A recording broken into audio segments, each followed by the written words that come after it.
Hello guys, আমি এখন বর্তমানে মানিকগঞ্জ এসেছি। এই এখানে একটু দরকারি কাজ আছে, তাই ওই কারণে এসেছি। মূলত বিষয়টা হলো আপনাদের সামনে তুলে ধরবো। আমি এসেছি, ওই যে দেখেন মানিকগঞ্জ একটা প্রতিবন্ধী ট্রেনিং সেন্টার আছে। ওই ট্রেনিং সেন্টারে আমার একজন কালাত্তো ভাই, ওই যে লুঙ্গি পরানো দেখতেছেন, ওরে নিয়ে আইছি। আমার ওই যে বাতিজা, ও আইসে আমার সাথে, আমার আম্মা আইসে আমার সাথে। তো ওই যে মহিলাটা, ওইটা প্রতিবন্ধী। ওর উদ্দেশ্যে আমরা এসেছি, ওই জায়গায় নিয়ে এসেছি আমাদেরকে। আবার ওই যে আর একটা ছেলে আছে প্রতিবন্ধী।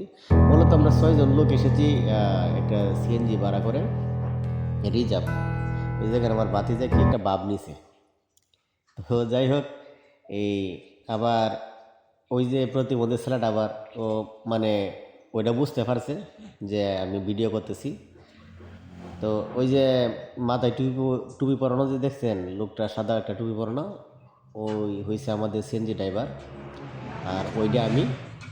তো চাইতেছি যে ওই জায়গায় যেহেতু কোনোদিন আসি নাই, আজকে এসেছি আপনাদেরকে কিছু দেখানোর জন্য। তো বিষয়টা হচ্ছে ওই যে ছেলেটা প্রতিবন্ধী, ওই ছেলেটা কেউ নিয়ে এসেছি ওই জায়গায়। ওই একটা ট্রেনিং সেন্টার। তো ওই যে উনি হচ্ছেন আমার আম্মা।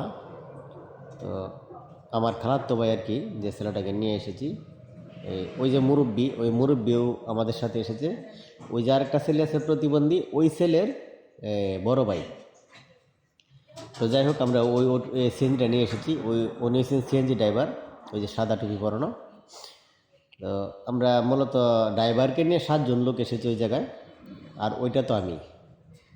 তো এসেছি ওদেরকে ওই জায়গায়, শুনছি ট্রেনিং সেন্টারে, এই প্রতিবন্ধী ট্রেনিং সেন্টার ওইটা। ওই জায়গায় কাজ শেখানোর পরে কিন্তু আবার ওদেরকে গার্মেন্টসে ট্রান্সফার করে দেয়।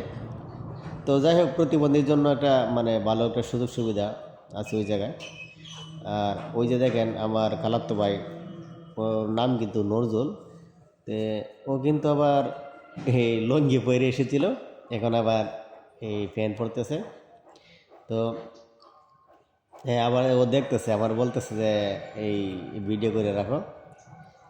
তো মূলত বিষয়টা হচ্ছে, আমরা এসেছি, কিন্তু আমি বর্তমানে থাকি গাজীপুরে, আর ও থাকে বাড়িতেই নেত্রকোনা।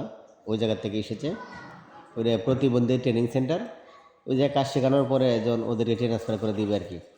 তো যাই হোক, অনেক গার্মেন্টসে কিন্তু প্রতিবন্ধীদেরকে নিয়ে এই কাজ করানো হয়। তো ওইটা কিন্তু একটা ভালো লক্ষণ। তো যাই হোক, এইসব জায়গায় আসলে এসেছি মূলত দেখার জন্যই, কিংবা ওর একটা কাজের ব্যবস্থা করে দেওয়ার জন্য। তো যাই হোক, সবাই দেখবেন, ওদের প্রতিবন্ধীর জন্য দোয়া করবেন। সবাই যারা প্রতিবন্ধী আছে সবার জন্য দোয়া করবেন। তো সবাই ভালো থাকবেন, সুস্থ থাকবেন, ভিডিওটা শেয়ার করে দেওয়ার চেষ্টা করবেন।